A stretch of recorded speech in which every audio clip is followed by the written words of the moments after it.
was in the 80s, and I was babysitting a young baby boy, 11 months old, named Ethan. And Ethan's parents were this really cool, hip couple from up north, and they had this new kind of yogurt for Ethan, and it was Stonyfield organic yogurt. So after Ethan would wake up from his afternoon nap, he was to have vanilla Stonyfield organic yogurt. So put Ethan in the high chair, put the bib on because I knew what was coming. And I would give him the first bite, and this just look of horror would come over his face. He hated it. He hated it. But then, after I shoved in the second bite, the game was on. He could not get enough of the Stonyfield organic yogurt. He would wave his hands like this, like, bring it on, bring it on, bring it on. And then when the bowl was empty, he had to inspect it to make sure it was truly cleaned out. And then he would proudly throw it on the floor, and I knew this was coming, so it was always a plastic bowl. And he was the happiest little child. And this was the first time I'd ever tried Stonyfield organic yogurt. What's really interesting is this whole deja vu thing with my 11-year-old son. And 2 days ago, I was at a local grocery getting 75 cups of Stonyfield organic yogurt for this morning. And my son, as he's helping me empty the shelf, says, you know, Mom, I really don't like yogurt. And I was like, I know, honey, that's fine. You don't have to like it. But the temptation of having 75 cups of yogurt right in front of him, all these different flavors, all these beautiful packages, he couldn't resist. So on the way home, he got out the spoon that I always have in my car in the glove box, gets the emergency spoon out, gets one of the yogurts out, and by the time we're home, it's empty. And he's like, you know, this is really pretty good, Mom. And I was like, yeah, well, you know, you can't tell him anything at this age, right? So he's helping me so graciously unload the yogurt into our refrigerator before I bring it here the next day. And he's like, oh, look at this flavor. Look at this flavor. So the next flavor he opened was chocolate, and absolutely loved it. So he asked me to tell you that you make some really great yogurts. And I tell you, you've changed him. And I thank you. Now we know what to give him for breakfast every morning. I will ask him, yeah. So, you know, I think that Stonyfield organic yogurt was they probably had an uphill battle, a lot like that second bite of yogurt that I gave Ethan, or asking my son Wills to try yogurt again. I think that Stonyfield, they definitely had their work cut out for them, but they have set the bar so high for delicious, good-for-you organic yogurt that, well, it's no wonder it is the #1 organic yogurt maker in the world. What is amazing is that it took 9 years for this company to make a profit. 9 years. We've got a lot of business owners in here. 9 years to make a profit. And Meg just tells a great story. She really does. And what's interesting is on the organic yogurt, you know, this is such an idyllic scene with these happy cows grazing on this nice rolling field. Who would have thought it took 9 years to make a profit? I mean, they all look so happy, don't they? So it is an absolute honor and thrill to have Meg Hirschberg here with us today. She's going to talk about what it's like to be married to the entrepreneur. She's going to talk about getting fired or resigning. She's going to talk about a lot of things that mean a lot to a lot of us, regardless of what our role is in the family business. She currently writes an ongoing article for Inc. magazine called Balancing Acts. And when you leave here and you leave your evaluations, which I'll be passing out, okay, pick up one of those flyers so that you can look at some of her other work. Meg, thank you so much for being here, and let's give her a warm welcome. Thank you. Thanks, everybody. Hi. How are we doing with the lab? Is it working? Can't tell. All right. Oh, we're good. Okay, so I don't have to be wedded to the mic here. Good morning, everyone. Thank you so much for coming. It's really a pleasure to be here. And I have to thank Cindy for all her hard work in making this happen. She and I have been, I don't know how many months ago we started talking about this, but it's been a while. So it took a lot of persistence on her part. The last time I was in Asheville, the only time I was in Asheville was for about 3 weeks in 1976. I was here, I dropped out of college to work for Jimmy Carter for president, and this was one of my states. And I was in shock yesterday walking around Asheville. It was like the place, I didn't even recognize this place. It's, back then my most memorable experience working here was going to a George Wallace rally. I don't know if you all remember George Wallace, but it scared the dickens out of me. And now it's like there's more Buddhas per square block here in Asheville than in India, probably. But anyway, it's really a pleasure to be back in such a nice time of year. And I love the mix that we have here, and I'm glad all the students are here as well, because a lot of what I'll be talking about, for those of you who are interested in business, which you must be because you're in the class, this is sort of a little heads up about some things that you may be encountering in your future. As Cindy said, my work is writing. I've been writing for Inc. magazine for about 5 years now, and then I wrote the book. So I've been doing a lot of talking about these issues that I write about for the magazine. My niche there is the impact of business on families. I am not the entrepreneur. I've been the spouse of the entrepreneur for almost 30 years now. My husband's no longer the CEO of Stonyfield. He just resigned that job and hired someone to replace him. He's now the chairman of the company, but he was the co-founder.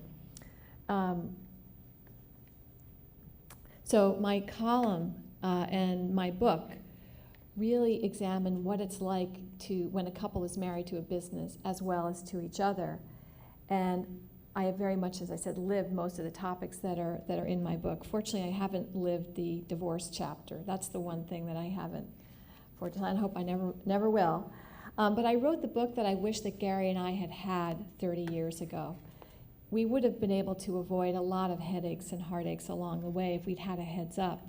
I think that entrepreneurs tend to feel very isolated when it comes to these issues. And it's wonderful that you all have each other, and I hope you'll take advantage of each other as far as talking about some of these things. Because as I always say, when someone asks you how your business is going, there are two permissible answers: good and great. That's it, and we did the same thing. We might have lost a whole morning's production to contamination, which we often did when we were on the farm. But if anybody asks me how are things going, great, couldn't be better. I tell them about the new accounts and everything. And I think as business owners, we need to do that in a way, because we need to keep people believing in us. We need to keep our customers believing in us, our employees, our shareholders, our investors. So I think in a way, no matter what your company does or what your revenues are, most entrepreneurs experience, or I'm using entrepreneurs generally speaking. I realize that many of you didn't actually start your companies, but I consider you entrepreneurs anyway, because you take risks every day with your companies. You are entrepreneurs, even though you didn't actually found the company. But in a way, no matter what your company does or what your revenues are, we've all faced many similar challenges in trying to build a business and a family at the same time. So, and these challenges can include, and I have chapters on all this stuff in the book, but for example, the kinds of things that I write about are the spouse's doubts about the business, the time and resources, financial resources it takes from the entrepreneur's guilt surrounding the limited amount of time that she can spend with her children. And then the spouse gets a little resentful at assuming an outsized share of the parenting role. The queasy necessity of raising money from friends and family. I don't know if that applies to any of you, but my mother became our largest outside shareholder. And so that leads to a lot of complications, as you might imagine, especially when the business is not doing well. Establishing boundaries when the family home also houses the business. the struggles of couples that work together, and I notice we have a few in the room. I tried working with Gary, it didn't work. So how many of you work together? Actually, there were quite a fair number. Yeah, so quite a lot of you. You know, one thing, and we can get into this a little more later, but certainly the power dynamic in a couple can change when you're working together. Also, sometimes working together can allow some unpleasant sort of quirks and traits to rise to the surface that might otherwise remain sort of hidden and muted unless you're not in kind of the cauldron of trying to run a business. That said, many people that I interviewed can't imagine building their life's work, doing their life's work with anyone but their mate. Then we have the spouse's freak out when the entrepreneur comes home, which happened to me more than once, and says, I have an idea. Because, you know, those, as I was saying to Cindy yesterday, those are my least favorite 4 words in the English language at this point. Gary would come home. Do we have any serial entrepreneurs here? Yeah, that's, you know, it's one, oh, there's one. You know, it's one thing to ask the family to go through it once, and then Gary comes home and says, you know, the only business that's sort of less likely to succeed than the yogurt business is the restaurant business. And he comes home with this brilliant idea for a restaurant. Anyway, we all lost a ton of money on that one. But the consequences for the business when serious illness strikes the family, which also happened in our case, whether it's the entrepreneur, the spouse, or if a child becomes seriously ill. In our case, Gary was negotiating. We sold our company, about 85% of our company, to Groupe Danone, which is a French multinational that owns Danone. And Gary spent, you know, I don't know, it was 2 years negotiating that sale. And at the same time that he was trying to close that deal, I got breast cancer, a pretty serious case, actually. And his brothers fell mortally ill. They wound up dying just after they had an inherited form of muscular dystrophy that they lived most of their lives, you know, well, but then it kind of caught up with them and they died. And they were twins, obviously. This was all happening when, you know, all of this was going on. I was getting my treatment, his brothers were in the hospital, right when he's negotiating the most important business deal of his life. And so he couldn't, you know, this is the kind of thing that can happen, though, when illness just, no one asks for it, it just strikes out of the blue. But you can't take Family and Medical Leave Act when it's your business. I mean, you've got to keep running, you've got employees depending on you, you can't stop. Then we have the relentless intrusion of technology. I think all of us have probably wanted to throw our spouse's smartphone off a bridge. I certainly have. And the reality that a business can stress a family to the breaking point, it is a wonder that no business has been cited as a co-defendant in a divorce case. And another issue I devote an entire chapter to, and one that's highly relevant to you all, is the effect on primary relationships of that minefield otherwise known as the family business. This is a really interesting topic, and I did a lot of interviews around this. Well, I did for the whole book, but the interviews around this for the book were fascinating to me because the issues that come up, and you all live with these in one way or another, you know, it's so complicated. I mean, entrepreneurs spend their lives primarily nurturing 2 things, their businesses and their families. So it's natural to want to pass one to the other. But as you all know very well, it's rife with potential complications, emotional and financial complications. If you have more than one child in the business, which child will eventually inherit the business? How do you fairly divide inheritance if most of the family's net worth is in the business? Can you maintain equitable relationships with your entire brood if only one of the children is working in the business? With a sale off the table, how do you achieve some liquidity for retirement? And then also, how do children achieve a healthy separation from their parents when they work with them? So I deal with a lot of these issues actually in the book, and there are a number, you know, the sort of landscape is littered with failed family businesses But on the other hand, I have examples in the book of businesses that have gone, really thrived and succeeded from generation to generation. And I really tip my hat to all of you, and those of you who said, well, I'm second generation or third generation. I'm so in awe of that when that actually happens successfully. So I tip my hat to you.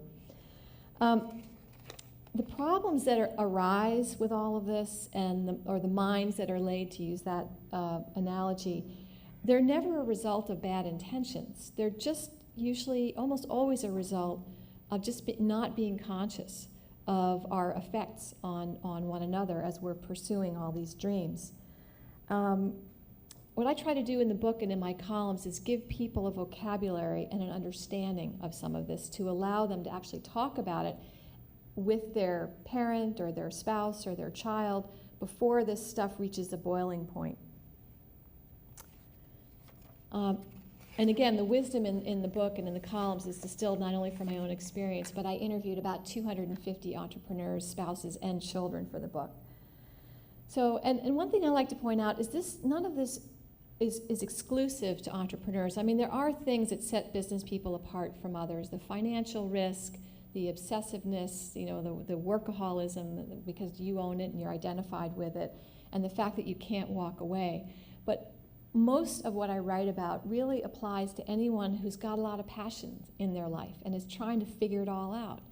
People who love their family, love their work, are devoted to their work, are devoted to their volunteer causes, whatever it is, and trying to figure out how to make that all work. So what I would like to do now is spend the next 15, 20 minutes talking about some of the challenges that Gary and I faced personally during our very difficult startup trajectory, and some of what we learned, and then also what I learned from all these interviews about how to cope with these challenges, and then we'll open it up for Q&A. Before we get into the past, I'd like to just look at our present. This is our factory now in Londonderry, New Hampshire, which is right next to the largest city in the state, Manchester.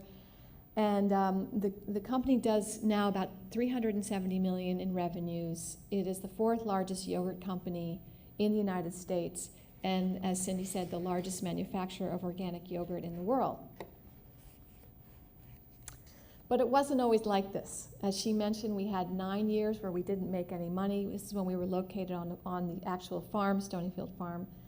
But when a business is successful, there's a certain romance that attaches to it. People assume that it happened easily, inevitably, overnight. And of course, that's not the case. I mean, you think about, and somehow it always seems to involve garages. In our case, it was a barn.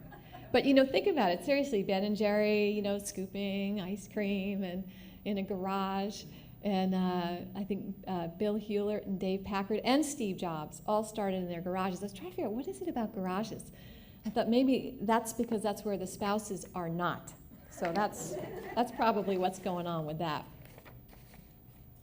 But as Cindy said, it took us 9 years to create this so-called overnight success, and we almost didn't make it.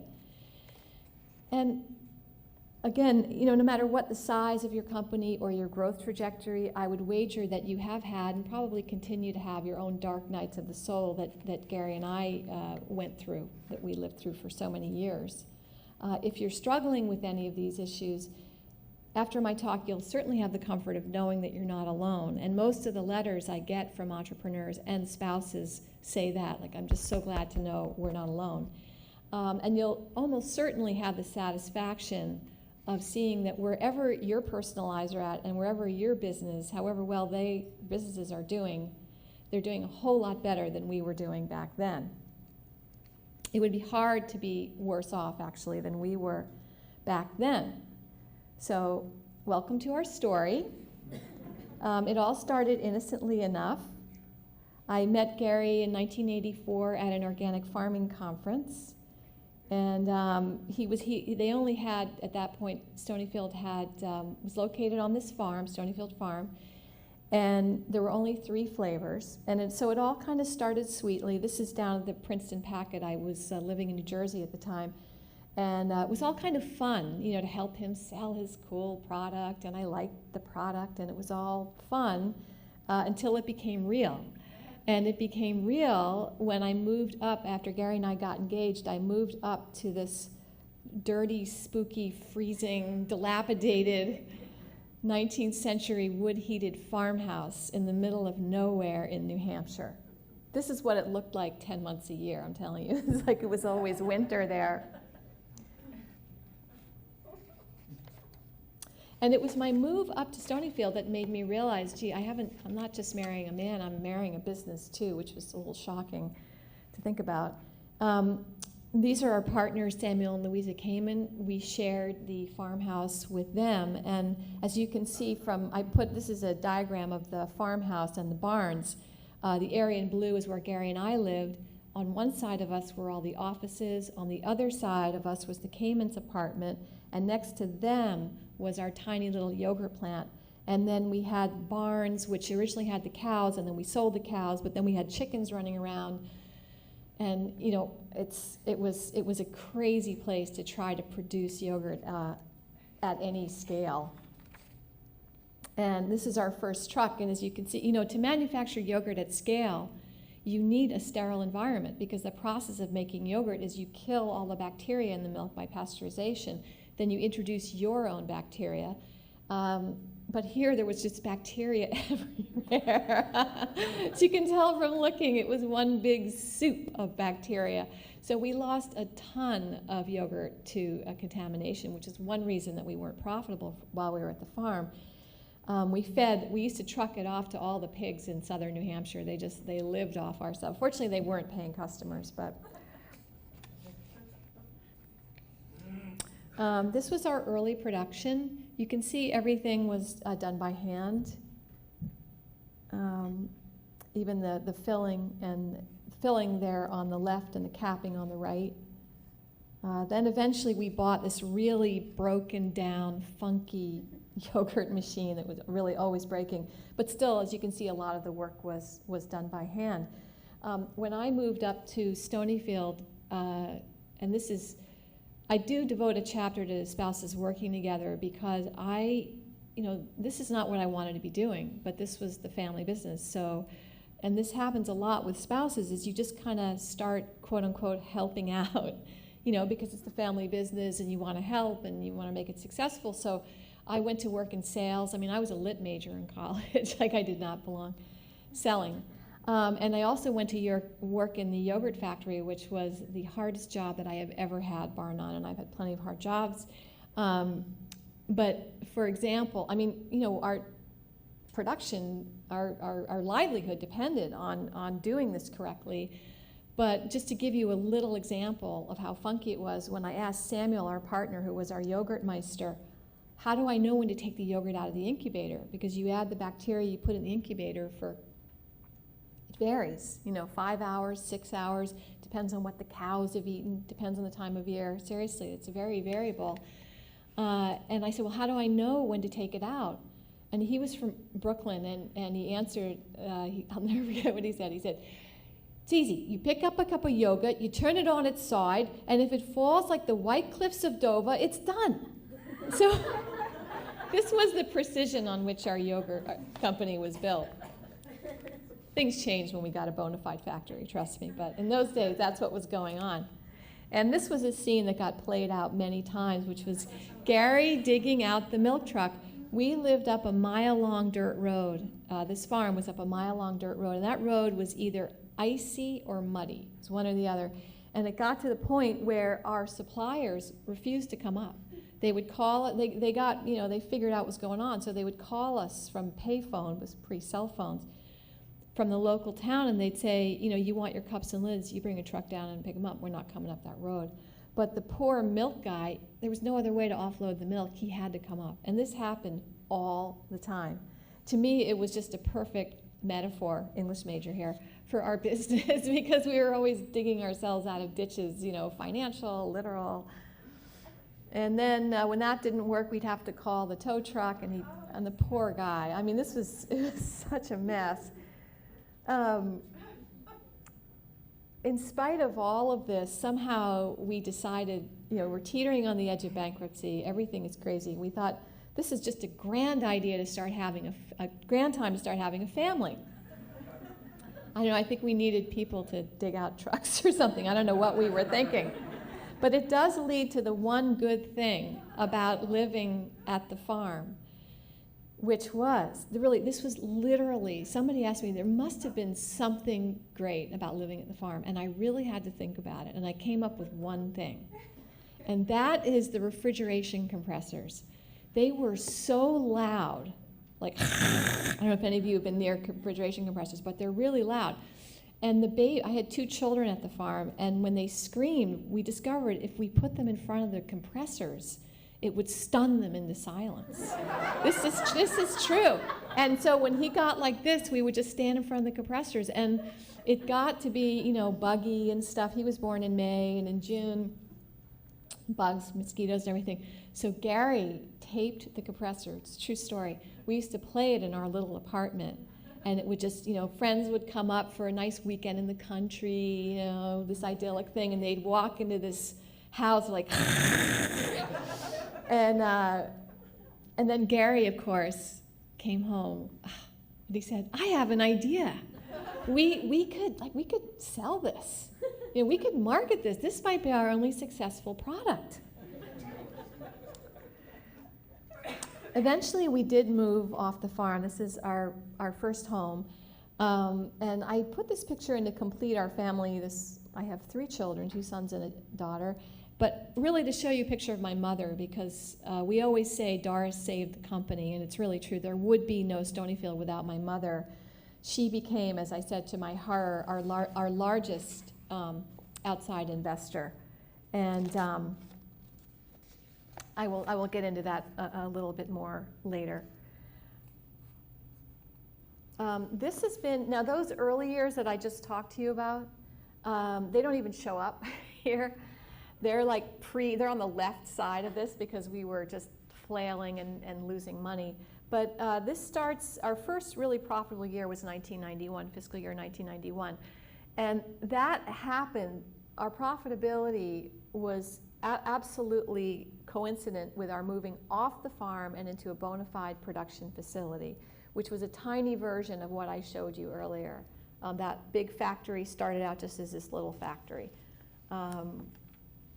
And then since then, we've had double-digit growth until the recent recession, and now we're single-digit growth. We're still growing, but not like we were.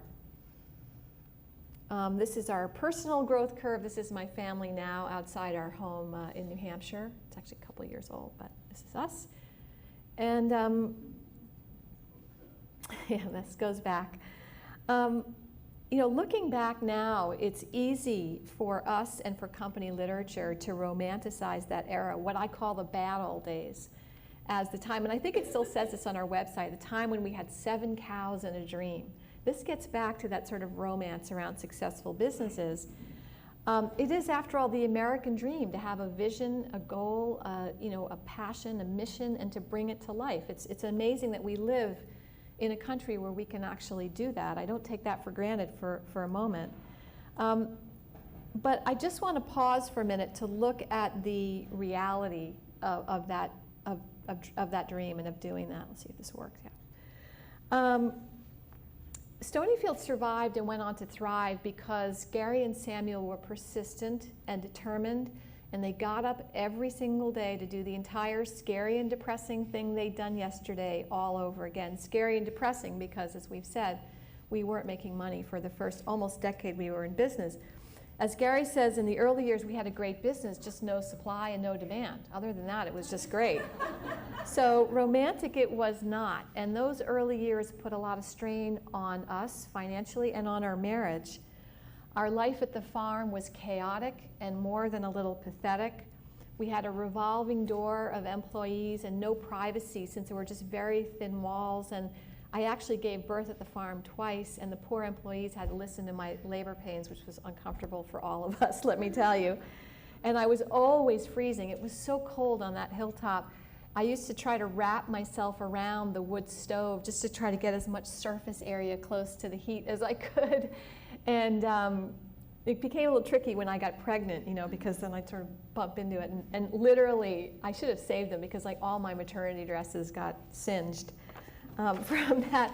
And even the springtime brought problems because Gary and I, our little apartment, our bedroom, was right next to the factory leach field. So when the soil started to warm in the spring and the breakdown started to happen, the curds and whey would start to ferment. And it would just waft right in our bedroom. It was the most disgusting smell. I used to put a sheet over my nose and mouth to try to keep out the stench. And when I was pregnant with my first child, I went to our partner Samuel and I said, Samuel, and it's all emotions, like I don't want my baby being born and smelling this. Like if it's his first breath, if he takes this in, he's going to want to go back where he came from or something. So Samuel actually gave us some. He said, I understand. He gave us some flexible pipe to lay to direct the effluent to a different field. And Gary and I I was out to here. We spent the whole day laying pipe. And I gave birth about 2 days later, and I was covered in poison ivy. I mean, we had no idea. I was red. Gary had to take cortisone. His was so bad. But I was completely covered in PI. So as you can tell, it was full catastrophe living. And on the business front, things were no better. We had creditors screaming and shareholders suing and supermarket buyers treating our low-volume brand as just a complete hassle. But as Lily Tomlin once said, things got a lot worse before they got worse. See, one of my goals in telling you this is to make you feel better about your businesses. Have I succeeded? Yes. Good. During one fiscal year early on, it was 1987, we lost $10,000 to $25,000 a week for 52 straight weeks. We ended up losing about $500,000 on sales of $2.3 million. This is at the farm, our cost of goods was too high and our production was just terribly inefficient. Gary spent half his time trying to raise money because we certainly weren't bankable, obviously. So you may wonder, who in their right mind would invest in that? And principally, as I said, it was my mother. And this is the reason I have a chapter on friends and family investing. How many of you have investment from your friends and family? So it's not really an issue here.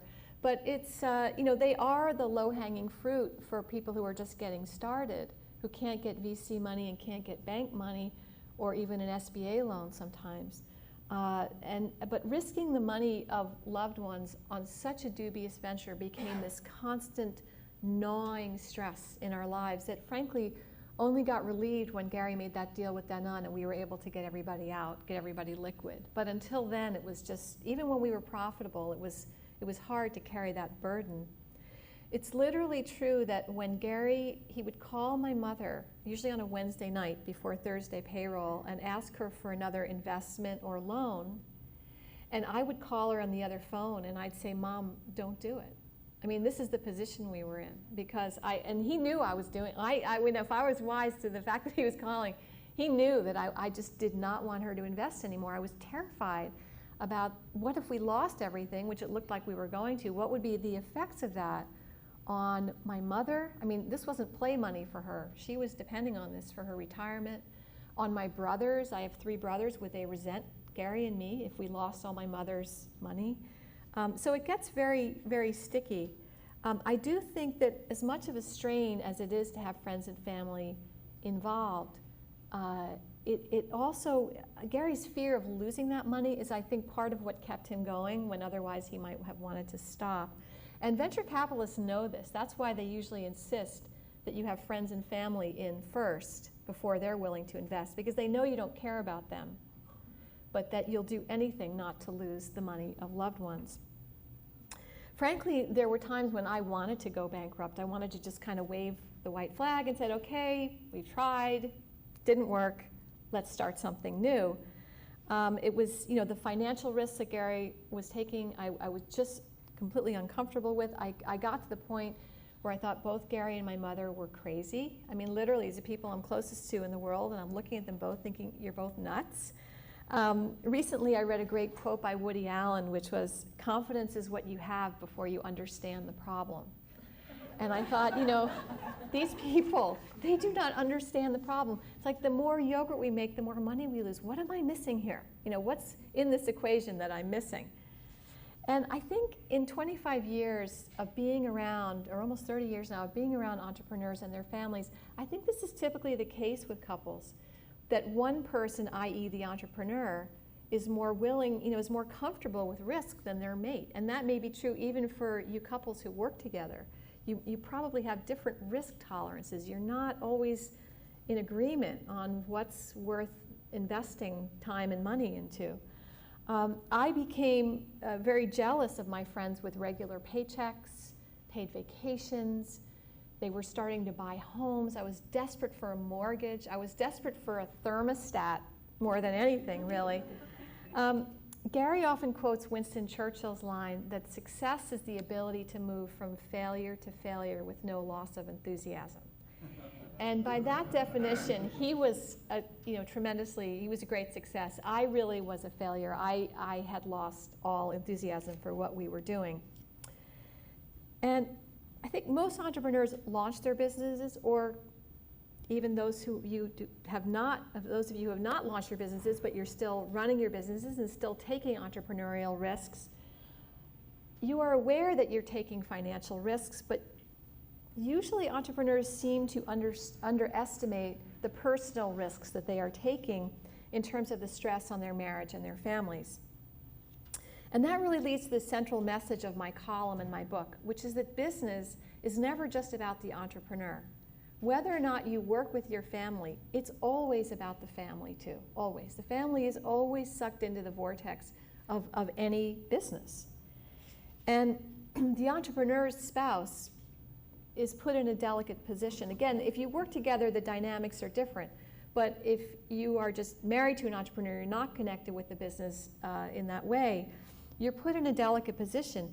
As the spouse, you feel that if you're not supportive of the business or the time and money that the entrepreneur requires to run the business, then you're not supportive of your spouse, because the entrepreneur and the business are entangled. The entrepreneur's identity is so bound up with the business. And you want to support each other's passions, but what if that other person's passion is bleeding you dry financially, which was our case, causing a lot of stress in the home, our case, not providing a living or producing a profit, or depriving you of the family life and the relationship that you had envisioned, or in some cases, as was our case for those 9 years, it could be all of the above. So ultimately, the spouse must decide, as I put it in one of my columns, are you in, and in the book, are you in or are you out? Are you in for as long as it's going to take for this business to succeed? Are you in for what could potentially be a lifetime of financial risk? This in or out question came to a head for Gary and I fairly early on in 1987. We finally got production off the farm to a friend's dairy in Massachusetts. And it seemed to be going okay. We knew we had to get off the farm, and this seemed like the cheapest and best way because he already had a dairy. Then overnight, the SBA pulled his loan, just boom, and he went out of business. It turned out things were a lot more financially shaky with his business than we had known. So we had a weekend to get production back at the farm. We had to, rehire the employees. We had to fire up the boilers, get the equipment running. I mean, it was insane. We had to get all the fruit in and all the milk trucks back. And because if you're off the shelf for I don't know that any of you have consumer products, but you cannot be off the shelf. If you're off the shelf for a day, you've lost. So there was, we needed money to do all that. And put that aside for a minute. When Gary and I married, all I had to my name really was $30,000 that my father left me when he died. And I could see this kind of how things were going here, this cash voracious business. And I said, Gary, I want to pretend this money doesn't exist because this is going to be the down payment on our house someday. If we lose everything, at least we have this. And to his credit, he really honored that for a while until this happened. And then he came to me and he said, I need the 30K or we're out of business. So there I was, in or out. And it doesn't, often come down to something like that, but it's still, even if it doesn't come down to a critical decision like that, it kind of hangs in the air for a lot of business people. It's like, is the spouse, withholding sort of support, love, enthusiasm? I mean, that's a way of being out, even when you're still in. So I think this is the kind of thing that I talk about in the book, how to try to be, talk about these things instead of just let it be the undercurrent in a relationship. But, as far as what I did, I did write him the check. And I felt like an idiot while I did it because I thought, well, this is it. Now there's absolutely zero. So, but it was, it was just a moment, and I just came down on that side in the end. But, the bottom line of all of this that I'm telling you is that really both spouses need to believe in the business and in the mission of the business, because both people will pay a high price for bringing any new business into the world or keeping a business that's already there, successful and thriving.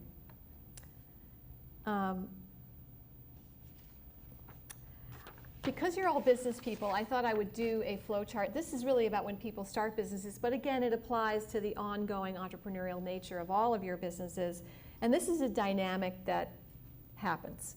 The entrepreneur starts the business. I mean, I've seen this over and over 1 billion times in my interviews and people who I know. They become obsessed and distracted. They put the family financials at risk. Spouse begins to have doubts. Spouse gets scared. Spouse feels hurt or at falling to second or third on the priority list. The couple fights. They have disagreements over how much of the family money to invest. The entrepreneur starts to feel unloved and unsupported. This all leads to trouble. And then the problem is, this is sort of a positive feedback loop, because the trouble makes the spouse even more determined to make the business successful, and they become even more obsessed and distracted, and then the spouse's doubts get magnified as that starts to happen. So this is just a dynamic. You young people back there, pay attention, don't let this happen. And this is a typical way that it can get played out in any household. I need $10,000 to spend on my website. But we need that money to paint the house. If the site works as well as I expect it to, we'll be able to paint 10 houses. That's what you said when you hired the PR consulting firm. How about we go out to dinner and talk about this? That sounds great, but I have to leave for a sales trip to LA, Tokyo, and Saturn. How about next October? You're working too hard and you're traveling too much. John, if you really loved me, you'd support my dream. My name is Paul. Anyway. I think that, for Gary and me, we each made at least one big mistake when we were trying to build a family life and a business at the same time. For his part, he didn't carve out enough undistracted time with me on a regular basis. For my part, I think my biggest mistake was trying to build a wall between our family and the business, and between myself and the business. That ends up becoming a road to separate lives. I discovered it's impossible to keep the spouse but divorce the business, which is what I tried to do for many years. People with 9-to-5 jobs build that wall naturally because they go to work and then they come home. And there's a sort of a natural delineation between, here's what I do this part of the day, and everything else is devoted to my family or my hobbies or whatever I want to do in my free time. But when you own a business, it's just one big messy life. There are no natural delineations between work and everything else. And the enormous pressures of company building require that the spouse and the entrepreneur each understand at least one thing. With the entrepreneur perpetually on call, the spouse can easily feel lower on the priority list and even left behind. So it's important for the entrepreneur to understand that. The spouse needs to understand that the business requires the entrepreneur to be all in. And the spouse shouldn't take the entrepreneur's absences and tendency to workaholism personally. The entrepreneur also needs to understand that what for him is a series of sprints in his business, whether it's landing that big account, securing that loan, hiring that salesperson, because business really is a series of sprints. It's about solving problems every day, and it's just like, here's the next thing, and then here's the next thing, and here's the next thing. But for the spouse, that's often a kind of long and lonely marathon. All that said, being in business can be very enriching to the entrepreneur, the spouse, and the family, and it certainly has been in our case. First of all, it's exciting and never boring. I mean, even when it was terrible, it certainly wasn't boring. We've met fascinating people. We've traveled a lot because of the business. We have a lot of pride in our product and in our company. Our children, it's been a tremendous education for our children. They have a kind of economic literacy that their friends do not. I mean, they understand. They take it for granted. It's such a part of their lives. What it is to have a product, to market it, to test it, to get it on the shelf, to sell it out to the community. They understand what it takes to do that, and I think this is really critical. They get to see their parents in a leadership role, taking charge of their lives, and I think that there's a lot of messages to children about doing that I think are really powerful, and also for our kids. I don't know if any of you who aren't already working for your parents' businesses, but it's a great first job. When you're young and nobody else will employ you, it's a great way to get some work experience. And all of our kids worked in our business.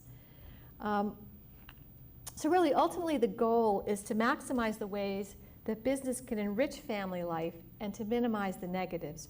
Or to put it more starkly for the entrepreneur, the challenge becomes, how do you keep your spouse from thinking of your business as the enemy, as the antagonist to security or intimacy, or in some cases, both? So now that I've thoroughly depressed you, I think this is a great time to get into some solutions and strategies and the kinds of things I talk about in the book. We're not going to go into many in detail, but just as a teaser, here are a few ideas that I mention. Set the bar low, but set it somewhere. You may not have time for that big getaway, that 2 weeks, on the beach in Mexico or something, but I'm a big believer in cultivating small moments. I think this is really important. That cup of coffee with your spouse, that unstructured hangout time with your kids. Gary and I found that when we would just take 15 minutes to walk down, we live on like a long block, to walk down the block and back, that changed everything. I mean, all it was 15 minutes. It's amazing how little can do so much. The critical thing, though, here, the critical piece, is that it's without your smartphone. It's without distractions, because really, in 2012, I think the greatest gift that we can give each other and give our children is our undivided attention. It's amazing how hard that is. And that leads me to number 2, which is turn off the smartphone. Be disciplined about carving out tech-free time. Learn to distinguish between what is important and what is urgent. In the book, I quote the CIO of Under Armour, who said that while urgency addiction is nothing new, technology is the great enabler of it. So turn off the cell phone, during family dinner, when you're going out, when you're just hanging out with friends or family, just turn it off. And also, I would say put it away, because one thing I've observed is that its mere presence sitting there, if it's sitting there on the table, even if it's turned off, or sitting there by the bedside, it exerts this kind of totemic power. You're sort of looking over for it, trying to see if it's going to start the blinking or buzzing, or I mean, they're such powerfully addictive tools. So put the thing away. Treat your spouse like your most important client. You win customers by offering not simple attention, but true attentiveness. As a business person, you are solicitous, mindful, aware, eager to both anticipate and fulfill clients' needs.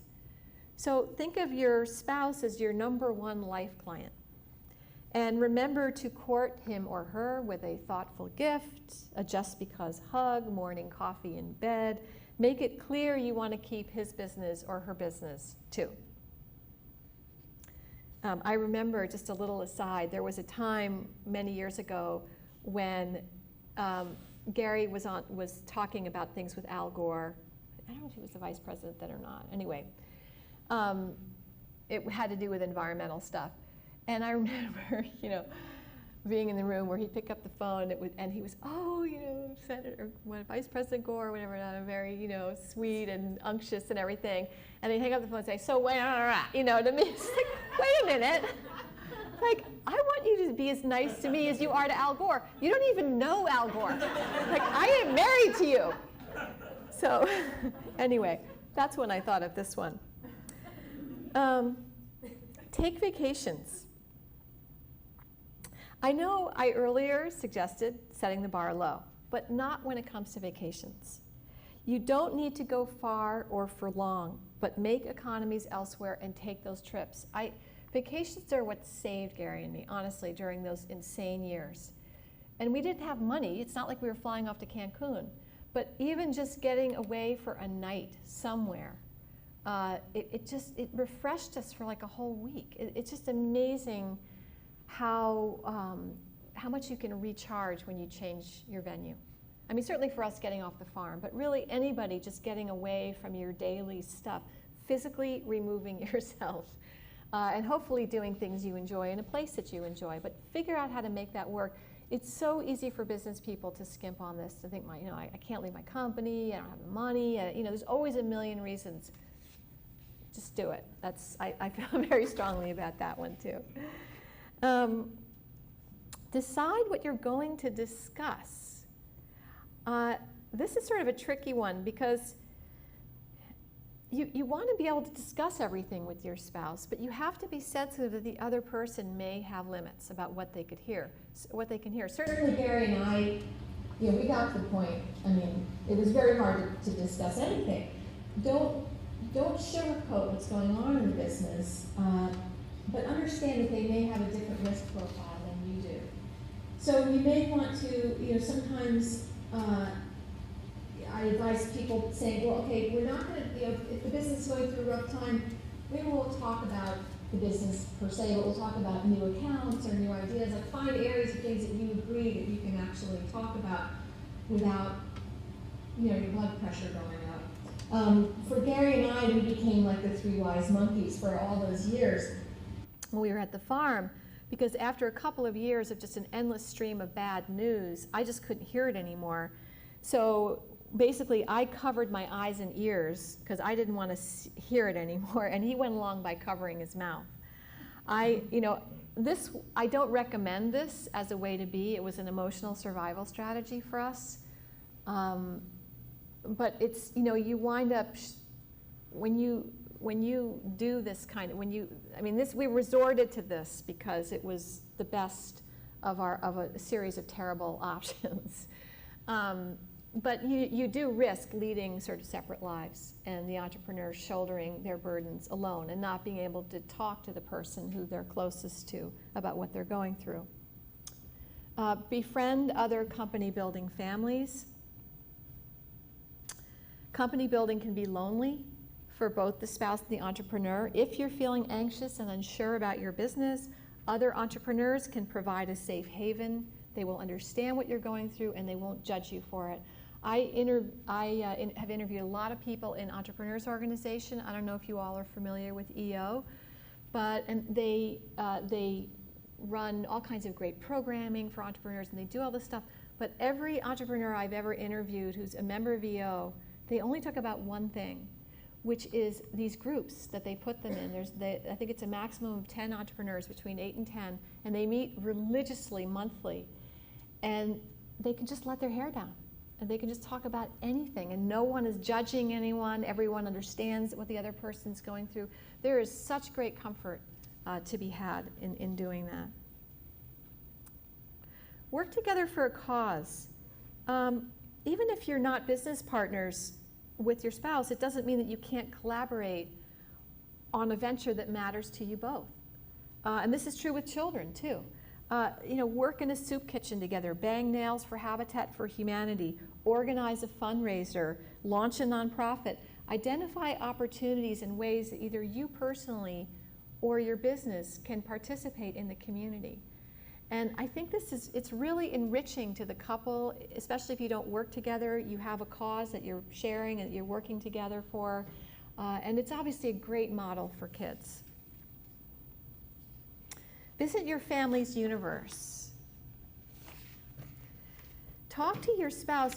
When somebody owns a business, that ends up, it really dominates discussion and the concern of the family, naturally.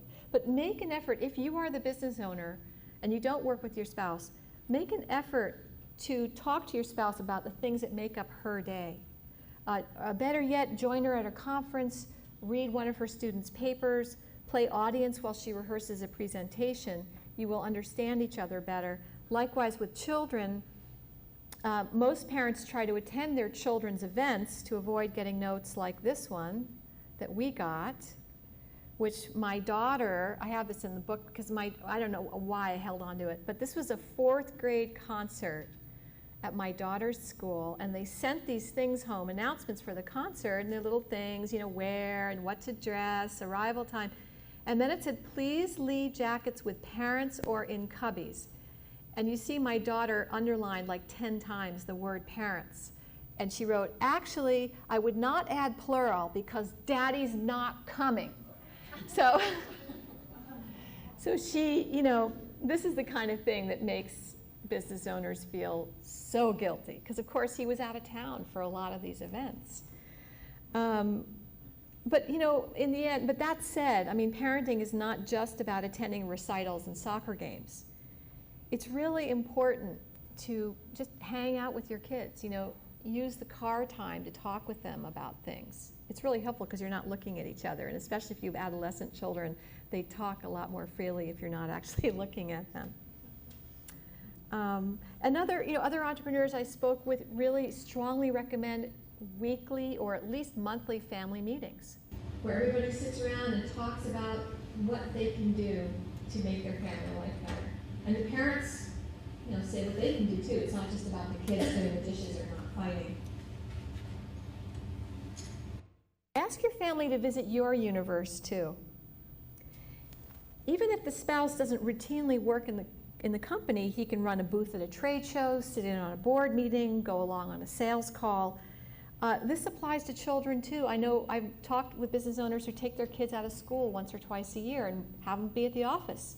Learn about what mom or dad does. If it's appropriate, take them on a business trip. Create opportunities for your family to learn more about what you do. And finally, and I end the book, this is actually the chapter with which I end the book, don't delay key life goals. When one member of a family owns a business, there is never a right time to do anything. When you're an entrepreneur, life goals can be just like exercise. If you wait for the right time to do them, you never will. There's no right time because there's usually no time and no money either for getting married, for having kids, for buying a house, for saving for retirement, taking a vacation or sabbatical, even getting a dog. Planning becomes difficult when income, if it exists at all, is unsubstantial and savings are often minimal. So an entrepreneurial life becomes all about postponing. When we break even, when we get that contract, when we hire that salesperson, that's when our lives can move ahead. Only that day doesn't come because the business never grows up. It may get to the point where it doesn't need constant coddling, and certainly many of you in second and third generation businesses, probably the business doesn't need coddling anymore the way it was when it was a startup. But any company is a constantly evolving organism that constantly challenges its founders, sucking up attention and resources at every stage. So if you allow a business, even a successful one, to dictate your life, you will always find reasons to delay making the big personal investments. The inescapable fact is that while you are building and building and sometimes rebuilding a business, you are also composing a life at the same time. With apologies to John Lennon, life is what happens while you are busy making a 5-year business plan. The reality is that both business and family require perseverance and intense commitment. Succeeding at both can sometimes seem impossible, but it's not. The key really is in how you define success. If your goal is so-called work-life balance, I'd like to refer you to the dictionary definition of balance, which is a state of equilibrium or equipoise. How many of you feel like you are in a state of equilibrium right now? Okay, not a hand. For those of you in the front, not a hand went up. This concept of balance, I don't know who came up with this because it just sort of exists to torture us. That's my conclusion, and make us all feel like failures. Everyone fails when it comes to trying to achieve balance. Because even if you get to a point where it seems like all your ducks in a row and you're spending enough time at work and enough time with kids, the next second it's thrown off. You know, the kid gets sick, an account doesn't pay, something happens. That doesn't look like, that's not what success looks like. I mean, you wouldn't set an unachievable goal for your business. So why do it for your personal life? Consider instead embracing the goal of optimizing your time at work and your time with family. This is in fact harder to do than the old balance goal, which is running around and trying to keep all the balls in the air. The definition of optimization is making the best of things. Sure, you've got to be careful about how you allocate your time, but this is more about your attitude than it is about your hours. What optimizing looks like is being 100% in the role that you are in at that moment, whether it's on the playground, in the kitchen, in the office. That's a goal that you can actually achieve. One key to being 100% present is setting some boundaries and keeping them. Even though, as I said before, entrepreneurship is one big, messy life, there are still limits you can set, like the ones I discussed earlier with the smartphone. That's a really good place to start. I think you'll find that your associates and your employees will respect those boundaries if and only you respect them as well. This desire to optimize implies a conscious understanding of exactly how important it is not just to be sitting in your office making those huge business decisions, but to be sitting on the floor with your 2-year-old reading The Little Engine That Could, or to be lying on a beach with your spouse doing absolutely nothing. Sometimes it may feel that these activities come at the expense of business development. But we all know that no success in business can compensate for a personal life that's in tatters. Just remember that at any given point, you will likely be shortchanging something or someone. Your work, your family, you know, your spouse, your children, yourself. But just take a deep breath and accept that fact. Don't beat yourself up about it, and try to optimize or make the best of what you are doing at that particular moment. It's harder than we all might think. But just remember that you're giving your spouse and kids a ringside seat on what it means and just how rewarding it is to live a passionate life, which is what you're all doing. So thank you very much. And I think I'm going to pause here to take some questions.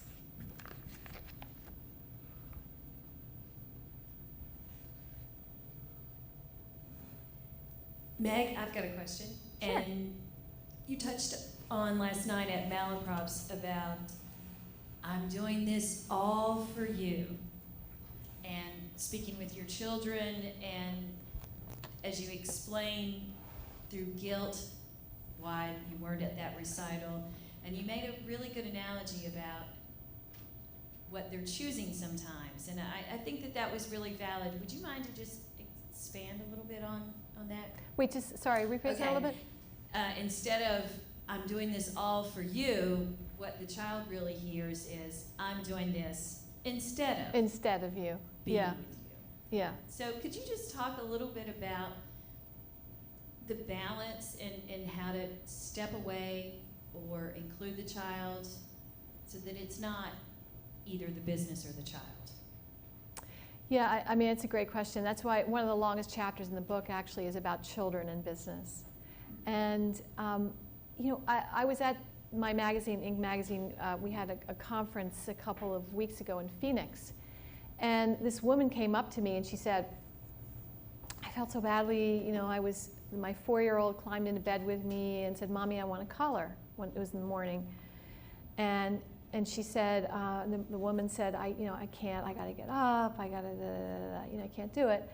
And the child said, but Mommy, I really want to do this. And then the mother said, but, we're going to Disneyland in 2 weeks, and this is how Mommy pays for this trip. And then the child said, but Mommy, I don't care about Disneyland. So, and she was very upset about it still. And what I said to her, and this gets back to this whole optimization thing. That's a moment, okay, that you're being handed. The 4-year-old doesn't want to stay in bed for 2 hours coloring. If you take that moment and color, in 10 minutes she'll be bored and she'll want to get up and scamper off and do something else. But you've taken that moment, and as business owners, you often have that flexibility to either take advantage of those moments when they present themselves or create them. Because many of you can dictate your own schedules. You can go home early for some of these events, or you can, that's one of the benefits of being a business owner, is that you can fashion your schedule. So I think just being really aware of that, of capitalizing on those moments when they're presented to you is one key thing. And then all those other things I talked about, the family meeting, for people who do it, they love it. Bringing your child to work, even if it's a day, take them out of school. It's not the end of the world, They miss a day of school and they get to hang out with Mom or Dad at work. I mean, how cool is that? So I think there are a lot more suggestions in the chapter on children and business, but that's a start. And we do have the books for sale if you are interested in buying. Malaprops is here, and you can purchase a book. I'm going to pass this down to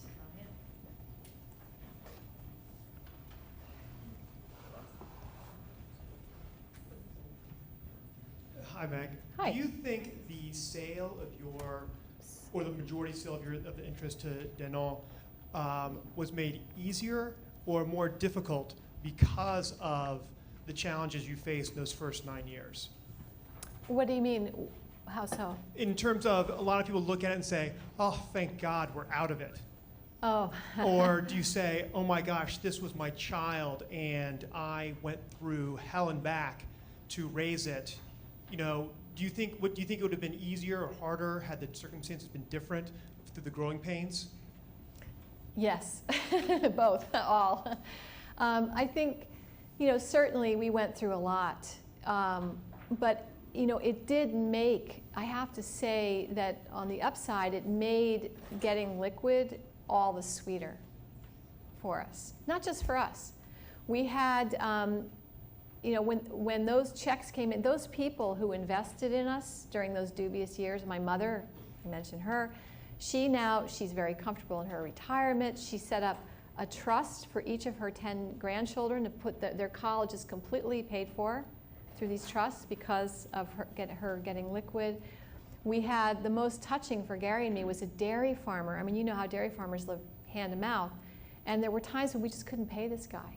And he took stock. I mean, I couldn't believe that he did that. And when that day when we sold we sold a tranche in 2001 and one 2003. In 2001 is when he got out, and when Gary handed him a check for $100,000 from that stock. I mean, it was just like, what a moment that was. I mean, these are people who believed in us, and so at a time when I didn't believe in us, so it really made it all the sweeter. I think that by the time Gary did the deal, he was ready. He was ready to he had been trying to get people needed to get out. Some of them had been in for 15 years. They needed to put a roof on their home or pay for their children's college education. They needed the cash. And so he spent so much time trying to match potential buyers with sellers. And it was such a waste of his time as the CEO of the company. So this relieved him of that. So the point I'm making is by the time we actually got there, this was not forced on us. We did it willingly with our eyes open, and we were very happy with the results. And Danone has been a terrific partner. Gary negotiated a really great deal with them, which gave him majority control of the board, even though they own the company, which may be a first, that a deal's been done like that with a multinational. He's been running it basically hands-free for 10 years until now when he found a successor.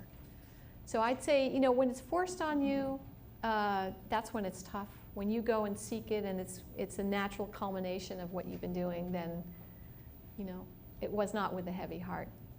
I was jumping for joy, let me tell you. Other questions?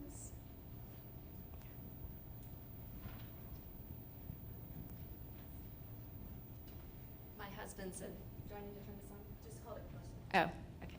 My husband's an entrepreneur in the real estate and development business, and we're in the middle of, very difficult times. I can imagine. Yeah. And really not an end in sight. Do you have any words of encouragement? You talked about the dark night of the soul, and when the crash happened in 2008, I thought, I think we're in for a decade of this, and it's, it's taking a toll on his health. I mean, he's doing it. He's getting through every day, but it's definitely hard to watch.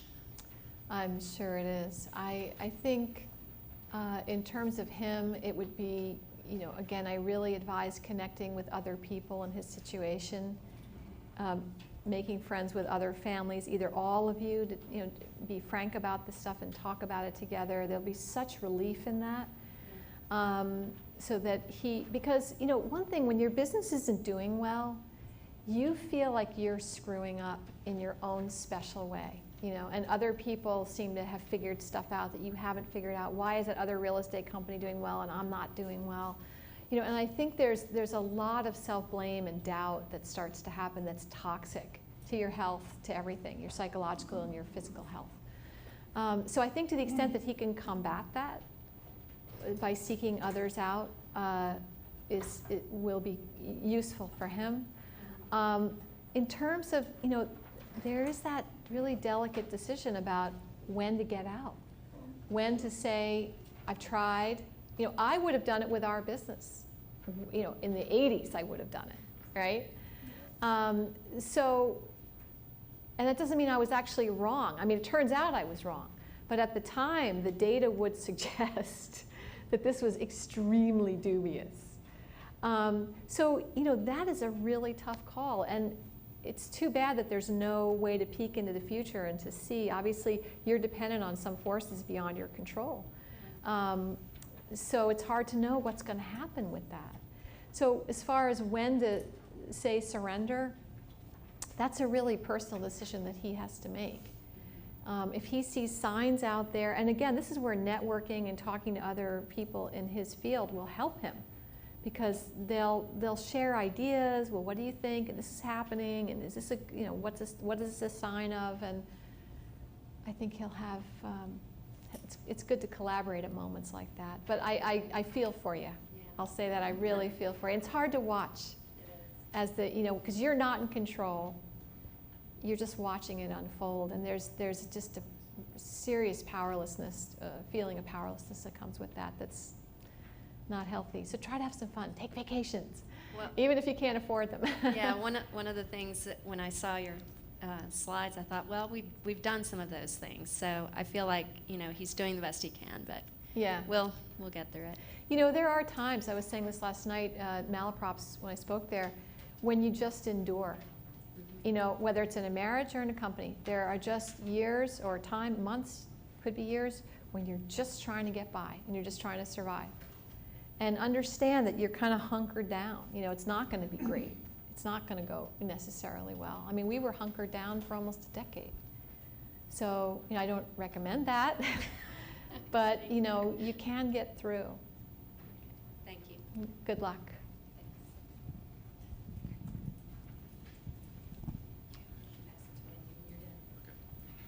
Meg, I'm curious about the rest of your story. And 9 years of losing money. You put in your last 30,000 bucks. Your mother gave probably most of her retirement monies into the company.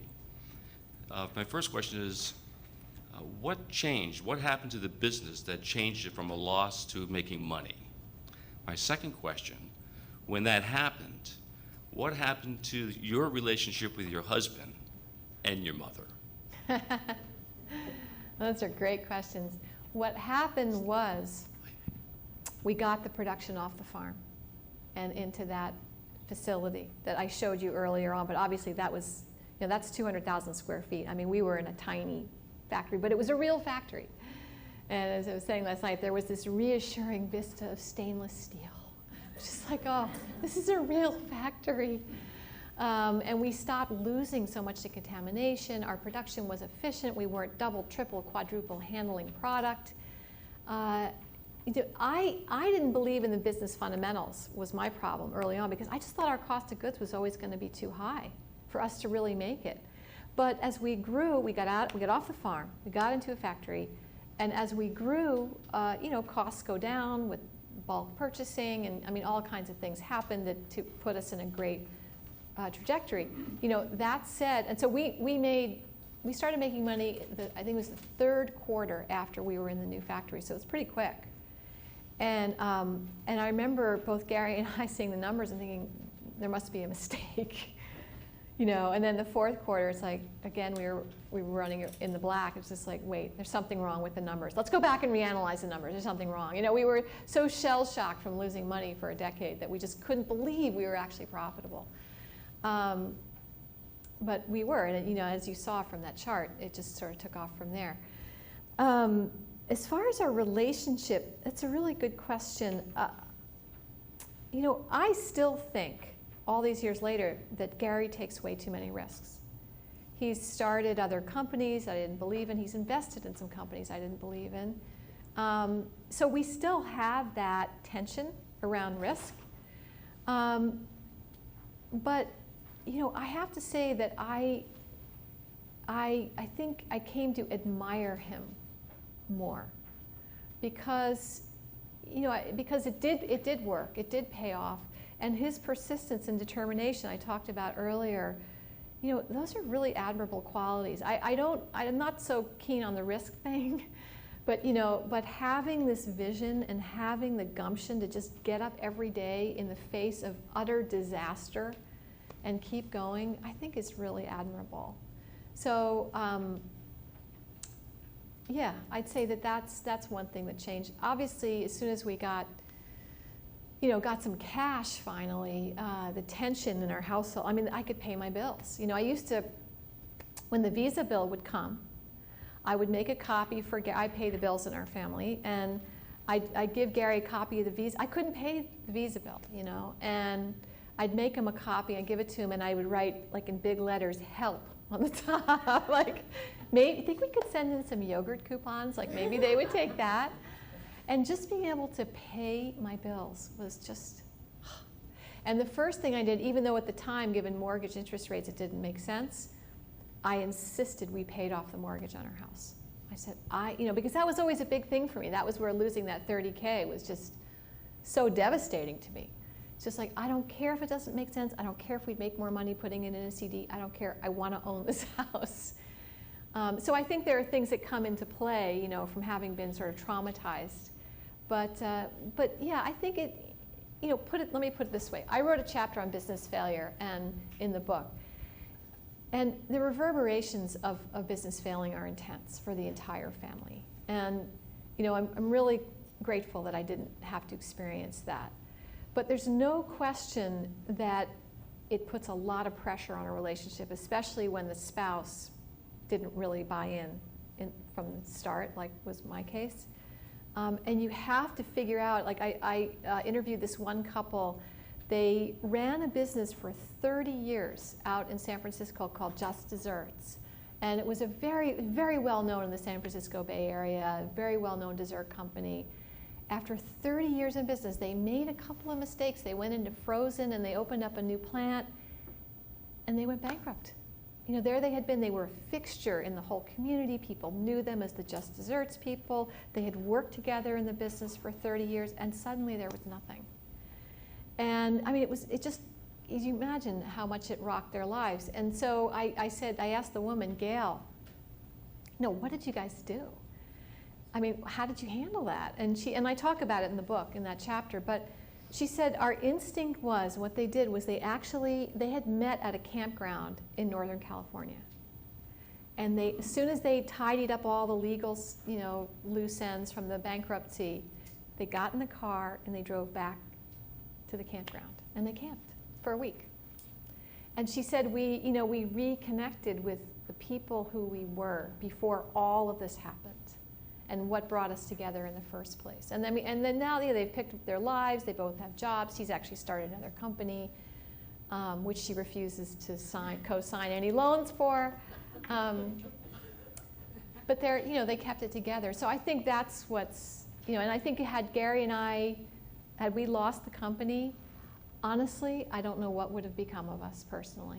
I'd like to think we would have been like Gail and her husband and just kind of reconnected. But who knows? It's alternative history, and I don't know, and I'm so glad I didn't have to find out. How'd your mom feel? Oh, my mother. My mother, she is something else. She just had faith, all along. She always would say, Maggie, it's going to work. What do you mean, Mom, it's going to work? How could it possibly work? Maggie, it's going to work. I mean, I don't know. She's from another planet. She just, it's not like she felt, I was right, but she just had this kind of quiet faith all along that I think she really believed in Gary and believed in his ability to pull it off. So of course she was thrilled. I mean, she gambled heavily, and it paid off really well for her. And she earned every dime. And she was helpful in other ways. I mean, I was saying last night at this event, for example, we moved into that factory, a tiny version of that factory on the same property. My mother insisted, even though it was more expensive for Gary, that he write in a right of first refusal to all the other square footage in that building. We had tons of other tenants in the building and so forth. And right of first refusal on the land, if the land was going to be sold around, because there were acres that went with it. And we all thought she was crazy. Because it was more expensive for us in the lease. She just said, do it. And, without that, we expanded into the whole building. We added into all the acreage on both sides of us. Without it, I don't know what we would have done down the line. But that was the kind of faith that she had, that this was going to work. So there was somebody else. Oh, yes. I've been reading your articles in ink for a long time, and I enjoy them, so thank you. And also, you'll make our morning yogurt at our house a little more meaningful after having heard you speak today. Thank you. I just want to thank you for your really candid comments. It's really been eye-opening for me to listen to your story. And I'm just wondering, since you've sold and Gary is now the chair, how has that changed your lives since he's no longer? Well, those two events were a decade apart because we sold in 2001, and he just stepped down as CEO earlier this year. Was there a difference in being the owner-operator and no longer being the owner? Did you see a marked difference at home? No. No, because first of all, he kept all of his stock in the company. I mean, all of our net worth. We did do some liquidation, but basically all of our net worth is still in the company, so please keep buying yogurt.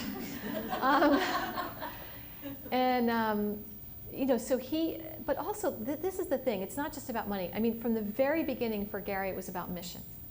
It's always been about mission. I mean, that's really what pulled him through all of this, those dark, other than that, his determination not to lose everyone's money. But he has always, he just really believes in organics, and in changing the way consumers think and understand the process of agriculture and the way they consume, and voting with your food dollar. When you buy something at the grocery store, and it's run across the scanner, you are voting with your food dollar. That's a form of voting. You know, what are you going to vote for? Are you going to vote for farmers who take care of the land and take care of their animals? Are you going to vote for exploitive, destructive agriculture that pollutes and poisons? I mean, that's every consumer's choice. And so from early on, that was sort of the burning thing that carried him through all of this. And even when he sold to Groupe Danone, it's like that was just a way of kind of making his job easier in the sense of getting out the other shareholders, getting us some liquidity, getting me off his back, and you know, being able to carry on with his mission, which he's still doing to this day as chairman. And also he spends, well, since March, since he stepped down, he has spent about 90% of his time on this effort to label GMOs, genetically modified organisms, foods that have GE crops in them.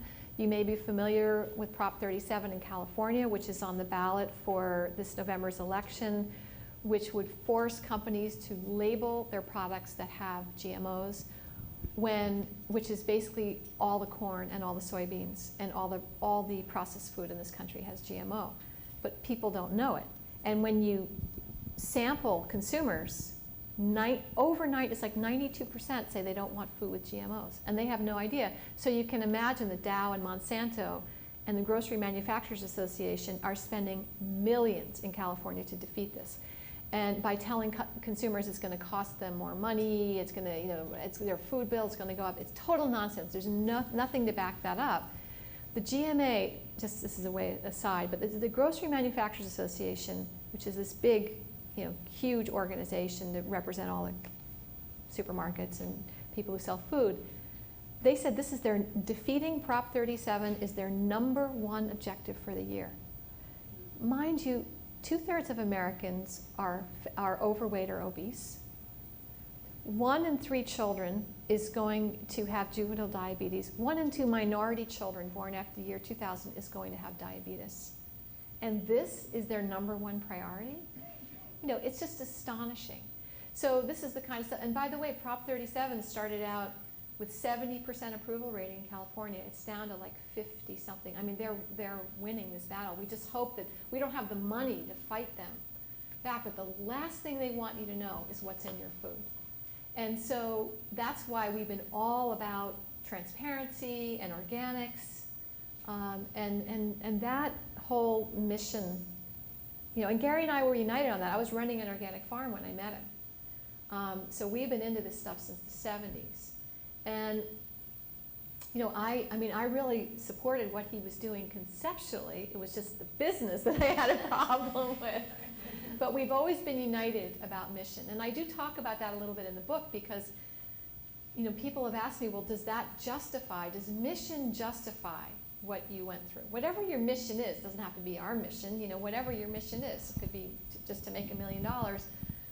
Does that justify, you know, putting the spouse and family through all of this? And Gary, it was actually, they did a little thing on him in Inc., and the reporter asked him this. And he had a great answer. He said, you know, mission was justified for me what I did, but your mission can't be the justification for what your spouse and children are experiencing. I mean, you know, that's a whole other story. So anyway, that was a long and winding answer to your question, but yes, he's still very engaged, even though he doesn't run the company anymore or own it. Do you think? Oh, I think we lived there. Yeah, that's Go okay. ahead. Go, Amy. Okay. So, we have very similar stories, and my husband and I also raise livestock and sell meat products, and we're going through this huge growth phase right now. We're 12 years in business and are kind of taking the next leap. And so my question doesn't have so much to do with that, but I just really relate to what you're saying is my point. My question is, when did you start writing about your experience? Like basically, when did you come to terms with it and get to the other side where you wanted to share it with folks? And what other topics are you writing about? That's a great question. Well, what happened for me was I've always loved writing, and in 2001, I got accepted into a small seminar at Boston University for so-called mid-career writers, which I wasn't, but I talked my way into the class. And with a phenomenal writing teacher at BU, and I was in that class all year. And then that is what launched I wanted to be a freelance writer, so I started writing for magazines, nonfiction pieces about all kinds of topics. I mean, it was fascinating, because I'm basically a dilettante. I'm interested in everything. And this is a great occupation for a dilettante. You know, you just can learn about everything. And I loved doing it. But all along, my friends were saying, you know, gee, you really ought to write about this stuff that happened at Stonyfield. I mean, it's amazing stories, and people could learn, and they can learn about their own lives and business, blah, blah, blah, blah, blah. And I had this one friend in particular who was kind of hounding me about it. So really, to kind of get her off my back, I wrote this short piece for the Boston Globe magazine. It was short, but it got a lot of attention, a lot of letters. And Inc. magazine saw it, and then they asked me to blow it out into a full-length feature, which I did in 2008, and it was published under the title Hitched to Someone Else's Dream. And they got more letters for that article than they have for anything else that's ever appeared in the magazine. I mean, you couldn't believe it. It was just like, it flooded in. I thought, oh, must be normal, I guess, for Inc. or something. It's like, bing, bing, bing, bing. I mean, it was just like hundreds of letters. It was extraordinary. And most from entrepreneurs, actually. I would say it was probably 70, 80% entrepreneurs, because that's who reads the magazine. It wasn't just spouses. Because entrepreneurs are trying to figure out how to, you know, they want peace in their personal lives too. It's not just the spouse who's out there saying this is a problem. So that's when the editor-in-chief called me up, and she said, I think you're really onto something here. Clearly, you've tapped into something. And I'd like you to start doing a column. So it was actually a stretch for me, because I'd never written about anything personal. And I'm actually kind of a private person, which sounds like a weird thing to say, you know, given all I've written. But it was always Gary who was out there, the kind of gregarious one and telling stories. But I think what it was for me, what allowed me to overcome that hump of my basic kind of shyness and reticence, was how meaningful it was for people to hear this stuff and how important it was. I mean, and again, I continue to get unbelievable numbers of letters, you know, every time I write a column. And so, you know, weirdly, I mean, as common as these issues are, and they're just endemic to anyone who starts a business or is running a business is going to experience most of what I write about in that book. It's just inevitable, okay? So given that, how endemic it is, and how difficult it is, and that lives fall apart, people and their personal lives fall apart because of this stuff, it is amazing that this is the first book. I mean, I looked for, you know, other books, so there must be something. I mean, it's like right in your face, you know? But this stuff is just not really defined or discussed. And I think that's why there's been such a response to it. It's just like, you know, breathing a sigh of relief. It's that sense I'm not alone, A, and B, now I have a clue about how I can approach this stuff and deal with it so that my life doesn't, you know, crash on the shoals of all of this. So, did that answer your question? Yes. And what other things are you writing about? Right now, this is all I'm doing, because the book since the book came out, I've been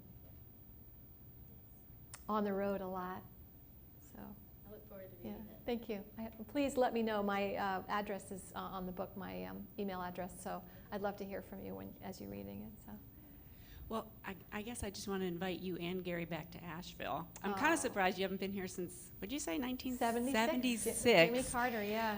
Because this is a huge organic, you have a huge organic fan base here. Yes. And Asheville's a great place to visit. So if you and Gary ever want to come back, we'd love to have you. But is Gary writing anything right now? And I was kind of thinking of, I just wondered if maybe you guys in the future, if he would consider writing a book about his mission, or maybe you guys could co-author a book. Just wanted to plant a seed. Well, it's funny you said that, because he actually did write that book. It's called Stirring It Up, How to Make Money and Save the World. Okay, I didn't know that. Okay. Because part of his mission here was all the things I discussed earlier, but an equally big piece for him was to show that you could do well by doing good. That, this argument that businesses put forward of, we can't do, fill in the blank. We can't be environmentally responsible. We can't stop polluting. We can't, have more efficient sources of energy. We can't do it because we can't afford it, is really hokum for most business. Not for, I don't want to make a blanket for all businesses, but for example, the money that he put into energy efficiency, yes, there were upfront costs, but he made them back in spades. I mean, our company has made millions of dollars on energy savings. There was, he needed a new, treatment, for the yogurt waste, a new treatment facility thing, whatever it's called, and a digester. And there was this one particular kind that was a classic one that he was going to put in, because we were, as we were expanding, we needed to process more and more waste. And he said, well, he was asking about it at his engineers, and they said, well, it's going to produce a truck full of sludge every week. Okay, well, what do we do with that sludge? Oh, that's easy. We just drive it over to Vermont. That was literally the answer. So we're sitting there imagining, oh, I wonder if Ben and Jerry are like sending their sludge over to New Hampshire. And Gary just said, you know what, that's not acceptable. Find me another solution. And so there was this anaerobic digester that was way more expensive to install, but they said it would produce a truckload of sludge a year. And it was actually, he spent a lot more money in the upfront cost, but I think it went years, literally, before he had one truckload of sludge. And he just saved a ton of money on that. And the energy efficiency in the plant, using our wasted heat from the hot water that we use to boil the yogurt, to pasteurize the yogurt, and recycling that heat back into the facility. I mean, all these things, and that's where the how to make money and save the world thing, because you can do both. We limit our imagination, and we limit the questions that we ask. We need to ask better questions, and not just accept that this is the way it's done. So anyway, he wrote the book, is the point. Other questions? There's one back there. Good morning, Meg. Thank you for your time this morning. It's been really insightful and just great to kind of hear from your experience and your wisdom. So my question is more specifically to husband and wife-owned businesses, and that prolonging life decisions as well as just family dynamics. Have you, in your interviews and your research, come across husband and wife businesses where the wife's the entrepreneur, and what that kind of looks like, or how that reflects on the family dynamic and having kids? Yes, I have. Actually, I've written quite a lot about that in my columns and in the magazine. It can be tricky. Mm-hmm. The man has to be comfortable with assuming that role, which not all men are. And oftentimes, I've spoken with female entrepreneurs who they're almost overly nice to they're so aware that the traditional dynamic has been altered, that they're almost afraid to ask their spouses to do something, or they don't want to offend or upset. Another big factor there is family, because the brother-in-law will say, oh, you're such a wimp, your wife wears the pants in the family, or something, you know what I mean? So there's a lot of kind of societal stuff that male spouse, look, a third of the businesses in this country are run by women. And it's going to be more. You're seeing it grow in numbers where It women is. are going back to work, and men are being forced with career decisions they have to make, or Right, family absolutely. decisions. So I do think that as the numbers grow, this is going to change. I think per force it's going to change, but it will lag. I actually wrote a column that's not going to appear until the March issue of the magazine about, and I didn't come up with the idea for this. It came up in in conversations like this. I go speak, and young women, take that away. Women, not just young women. There were a lot of young women, but women of all ages would say things to me about that the female entrepreneurs, having trouble getting dates. And I just thought that was so interesting. And so I did a column about that, really finding partners who could deal with them as equals and look at them as equals and be able to envision a life with them. Because of those sort of standard roles, well, you're having children, who's going to take care of the family, and they can't get their heads around that it can work with a female entrepreneur. And those same attributes that are so admirable in a male business person, creativity and optimism and dedication and persistence and determination and all the things you need to run a business and being a leader in business that are so admired in a male, in a woman, not so much when it comes to romance.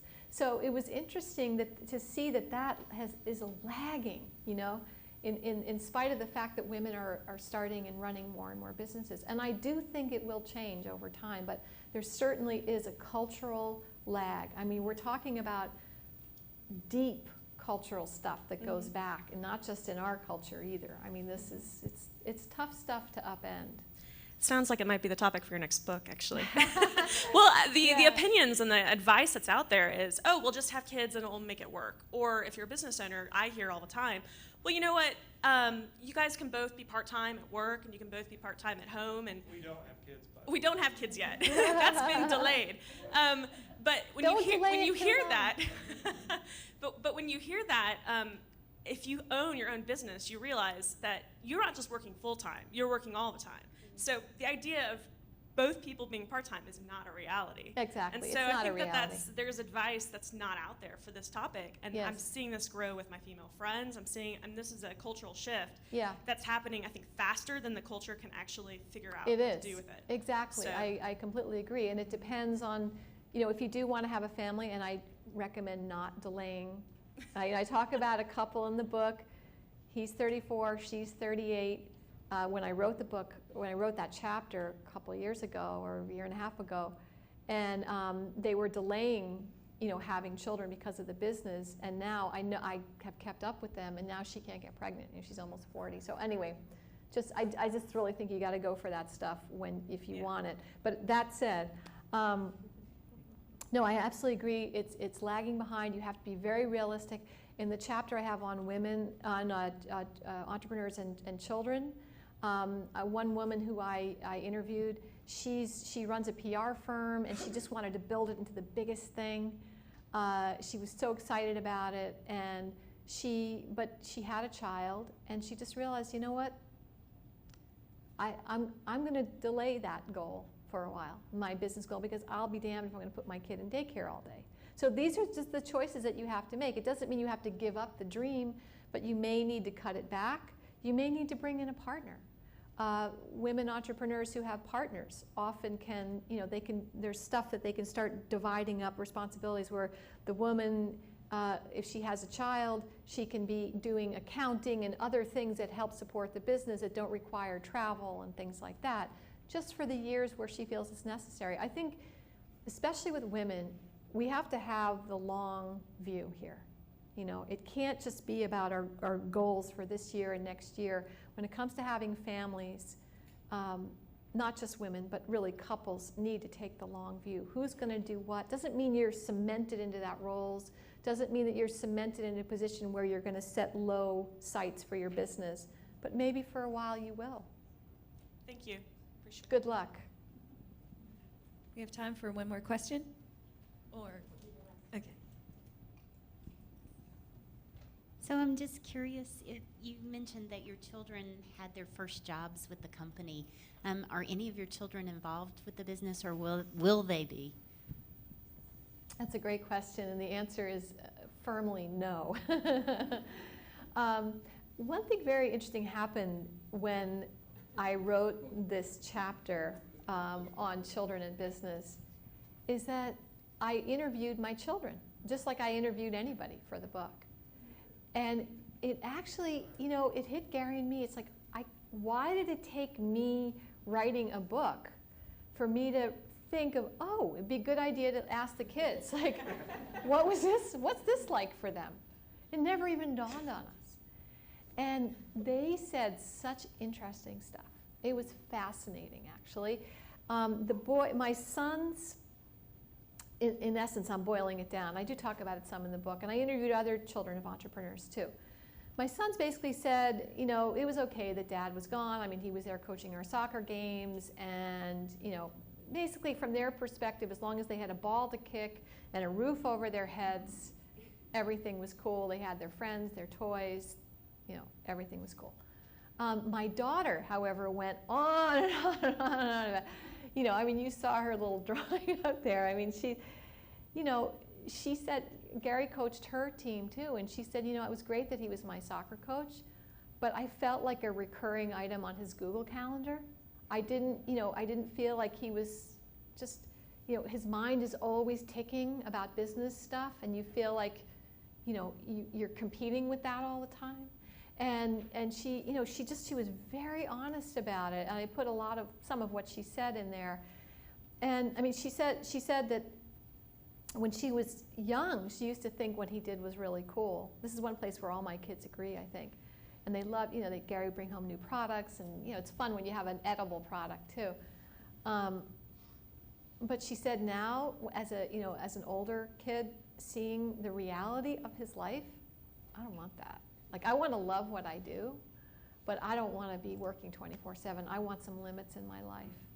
So, you know, it was very interesting. On the other hand, I interviewed the daughter of a couple who I know in Vermont who have a catering company. And they've had a lot of ups and downs and continue to.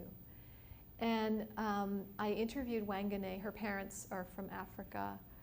And she said, she goes to Amherst College. She's an amazing kid. And she said, I said, well, what do you think, Wangane? Like, you know, what do you think about business? And she said, oh, when I graduate college, I am starting a fashion company, a music company, and an electronics company. And people tell me that I can't do all those things, and I just say, watch me. And that's how she said it, watch me. You know, so your kids have a whole spectrum of reactions to seeing a parent go through an entrepreneurial business. Depends on their temperament. The good thing is that they have a good idea of what it takes. And so they're making an educated and informed decision whether or not they decide to go into business. They kind of know what they're getting into because they've seen it. And so then it's just a matter of temperament and what they desire. And none of my children seemed interested. I think they got burned out watching Gary.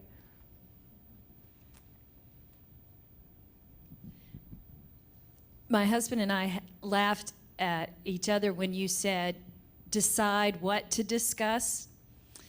And when I was engaged, my sister-in-law, who happens to also be Amy's mother-in-law, gave me a piece of advice and said, no new ideas before 7 a.m. and after 10 p.m. So that's our rule. We can discuss anything, but you know, there are times in the morning and I'll start with an idea and my husband will say, what time is it? Is it 7 a.m. or, you know. That's so anyway, that has worked very well for us. But I love that idea. We could go on, and we will, because Meg will be here, and if you want to ask her more questions or have her sign your book, she'll be here, but I know that we're sort of on a time schedule with the video. So, Meg, thank you very much for being here and enlightening us, and we look forward for your next trip to North Carolina. Thank you. It's been a pleasure, everyone. Thank you.